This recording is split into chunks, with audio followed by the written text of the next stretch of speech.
Next, we have Dr. Soumya Narayan. She is going to talk about international fellowships and observerships. Good morning, all. As we heard much about Indian fellowship, let's broaden the horizon and think about international fellowship. So, India is a country with high population and we have a lot of good doctors. Then, why should we think about an international fellowship? We will train with giants in the global ophthalmology field. We'll have wider perspectives. We'll see different work ethics and documentation, and we will be able to access to their library and recent articles. And we will gain confidence as an individual and as a surgeon, and you will be standing out from the colleagues. So that is the only reason today Ragi called me for this IC. We will develop cross-cultural competency and awareness, and we will develop an international professional network. So what is the ideal timing? It's better after fellowship and even better after practicing for a while. So we know what we lack, what the extra skills we want, and what is the need at our workplace. So always start 1 to 2 years prior so that there is a long process of applications behind each fellowship. So what are the options? We can go for clinical fellowship, we can go for research fellowship or observership. There will be sponsored fellowship by ICO, APAO and IOFF, and we can directly apply to few universities and hospitals. So about clinical fellowship, we need license to practice in that country. We should prove our language knowledge with IELTS or OET. Usually it will be for 1 to 2 years and we should require a visa, and sometimes it will be funded and sometimes self-funded. So where all we can go? I will be mainly discussing about 2 countries. First about USA, we definitely require a visa.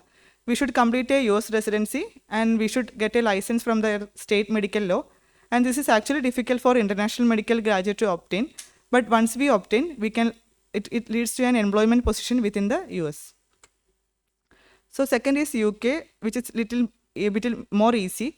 We can see the list of fellowships in the NSS job site, and we should require a GMC registration. For that, we should have we have to prove our English proficiency with IELTS or OET, and we need proof of clinical knowledge like PLAB, USMLE, or Royal College exams like MRCS and FRCS. If you don't have that exams also, we can go through a dual sponsorship program that is known as the Medical Training Initiative. We should require certificates of sponsorship from mentors in India and from a mentor in UK or through Royal College.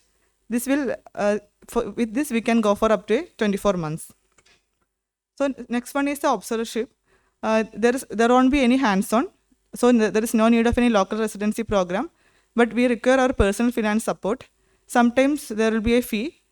It is readily available and accessible, and usually it will last for weeks to months.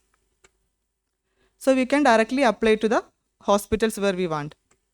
So next is the ICO sponsored fellowship, which is a way between observership and a clinical fellowship. And this will bypass many of the hurdles like English proficiency exam. So there is a eligibility criteria, and there are usually 3-month fellowship in all specialty and special fellowships in glaucoma, retinoblastoma, ocular genetics, and advanced research fellowship.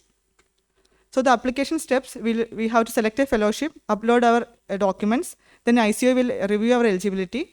Then we have to apply directly to the host. We can get the host list from the host directory in the website, and the host will review our application and confirmation of the fellowship. So there are other sponsored fellowships like APAO, the Asia Pacific Academic Ophthalmology, or International Ophthalmological Fellowship Foundation for young ophthalmologists from the developing countries. So also we can apply directly to a few institutions. We can get the list from the website. So these are the few tips. We have to start preparing during our residency. We should have publications in the index journals. It's better to write ICU exams and Royal College exams because we don't know where we will be going. And we have to attend conferences and get maximum contacts. So that will help us to get a letter of recommendation for each fellowship. And always discuss with a current fellow of that institution, so we'll know the work culture and also whether it's worth doing. Thank you and all the best. Thank you, Dr. Soumya, for giving us the insight into the international fellowships.